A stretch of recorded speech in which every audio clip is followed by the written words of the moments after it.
కిళ్ళీతో మధుమేహ ముప్పు పెరుగుతున్నట్లు తైవాన్ అధ్యయనంలో బయటపడటం కొత్త సంచలనం రేపింది. మధుమేహంతో బాధపడుతున్నారా? అయితే కిళ్ళీ అంటే పాన్ అని కూడా అంటారు. ఇది దాన్ని నమిలే అలవాటు కూడా ఉందా? మీ పని అయిపోయినట్టే అంటున్నారు వైద్యులు. కాబట్టి ఇప్పుడే మానేయండి. దీన్ని అదే పనిగా నవలడం వల్ల ఇది జీవక్రియలపై విపరీత ప్రభావం చూపుతోందని, నడుం చుట్టుకొలత పెరగడానికి దారి తీస్తోందని వైద్యులు చెబుతున్నారు. దురలవాట్లు రకరకాలు, ఒక్కోటి ఒక్కో మరణశయ్యకు దగ్గరకు ఇలా చేరుస్తుంది. మొదట సుఖమిచ్చిన అలవాట్లే చివరకు ఇలా రోగిని చేస్తాయి.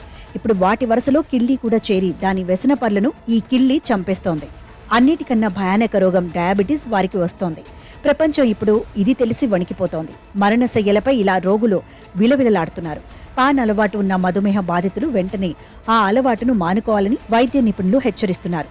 కిళ్ళీతో మధుమేహ ముప్పు సహా కిడ్నీలో రాళ్లు ఏర్పడే అవకాశం కూడా ఎక్కువేనని వెల్లడించారు.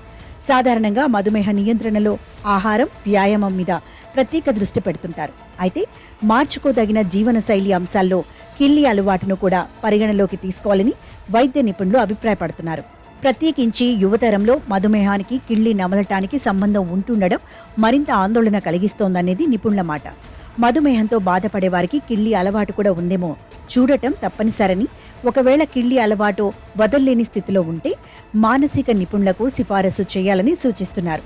పాన్ అలవాటుతో కిడ్నీలో రాళ్లు ఏర్పడే ముప్పు శాతం పెరుగుతున్నట్టు మరో అధ్యయనం పేర్కొంటోంది. ఇందుకు తమలపాకుల మీద రాసే సున్నం కారణం కావచ్చని భావిస్తున్నారు. వక్కళ్లు తినేవారిలో దీర్ఘకాల కిడ్నీ జబ్బు కూడా ఎక్కువగానే కనబడుతోంది. మొత్తానికి కాలక్షేపానికి తినే కిళ్ళీ చివరకు జనాన్ని ఇలా తినేస్తోంది, జాగ్రత్త అంటున్నారు ఇప్పుడు.